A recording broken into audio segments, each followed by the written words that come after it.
Nowgam police station सबसे पहले इसकी जो लोकेशन है, it's in a dense populated area. इतने डेंस पॉपुलेटेड एरिया में पुलिस ने 3000 किलो अमोनियम नाइट्रेट रखा। 4 दिन से वो यहाँ थाने में था। 4 दिन से आप उसका कुछ एक्सट्रैक्ट करके निकाल रहे थे सैंपल जो एफएसएल में जाना था। तो ये एक बहुत बड़ी लापरवाही है पुलिस के पार्ट से। There should be an investigation की वहाँ इतना मटेरियल इतने दिनों से क्यों था। अगर आपको सील भी करना था, मैं तहसीलदार साहब जो सोयबुक के हैं, मैंने उनकी फैमिली से बात की और उनने ये कहा कि जब हमारे तहसीलदार साहब को पता भी नहीं है अमोनियम नाइट्रेट कैसे सील करना है, उनको क्यों वहां लिया। तो there has been a huge lapse of judgement and head should roll, accountability needs to be followed. Police के ये कौन से लोग थे, कौन से ऑफिसर्स थे जिनने ये सीलिंग कराई over a period of 3 days। This was extremely dangerous, it was an accident waiting to happen.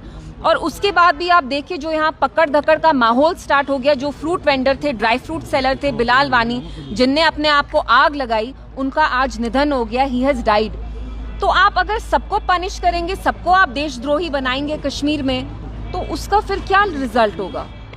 Sunil Sharma ji यहाँ आए थे, एलओपी ने बोला कि महबूबा मुफ्ती जी इस पे पॉलिटिक्स कर रही है। अगर ताजियत पे जाना, वो सोयबुग हो, नौगाम हो, अगर ताजियत के लिए जाना, कंडोलेंसेस ऑफर करना पॉलिटिक्स है, तो then so B it.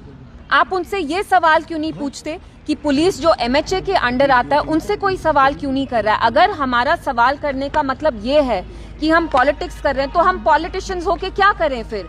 Politicians की ये जिम्मेदारी होती है कि वो अकाउंटेबिलिटी सीख करें। So it's extremely irresponsible at a time of tragedy कि आप हमें इतनी हम पे तौहीन लगा रहे हैं that we are playing politics. Seeking accountability does not mean you are playing politics. जी बहुत सारे स्टूडेंट्स जो है अब वापस आने लगे हैं, जो हरियाणा बहुत सारी जगहों में है, तो आपको लगता है कलेक्टिव पनिशमेंट दी जा रही है? Of course it is. Justice can not come at the cost of punishing innocent people.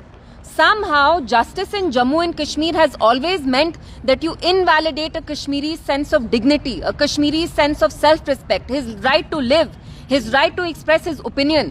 For one terrorist, for 2 people who try to blow up, जो ये रेड फोर्ट में एक्सप्लोजन हुआ, you cannot punish all of us. हम इतने सारे लोग यहाँ अमन चाहते हैं, शांति चाहते हैं। डज नॉट मीन कि कोई वहां गया, उनने RDX का जो एक्सप्लोजन किया, does not mean that you paint all of us with the same brush. और मैं और एक चीज कहना चाहती हूँ कि 2019 से जो यहाँ इंडियन गवर्नमेंट क्लेम कर रही है कि यहाँ नॉर्मल सी है, यहाँ पूरा एक नॉर्मल माहौल हो गया है, ये कौन सा नॉर्मल सी है। It is a matter of great concern कि इसमें डॉक्टर्स वर इन्वॉल्व। जैसे अब पुलिस अपना वर्जन कह रही है कि white collar doctors were involve in this whole network, जो इनको मॉड्यूल मिला। आप मुझे बताइए, एक डॉक्टर ऐसा कारनामा क्यों करेगा। दैट मीन्स कि कहीं ना कहीं यहाँ something is very very wrong, but they don't want to see what is wrong. They don't want to acknowledge the elephant in the room. Normal सी है, नॉर्मल सी है, कौन सी नॉर्मल सी है। आपको 3000 अमोनियम नाइट्रेट मिला in the heart of Delhi. That normalcy that you claim in Kashmir has reached Delhi. Heads should roll here. All we ask for today is accountability from the police. How could they let an incident like this happen? Thank you.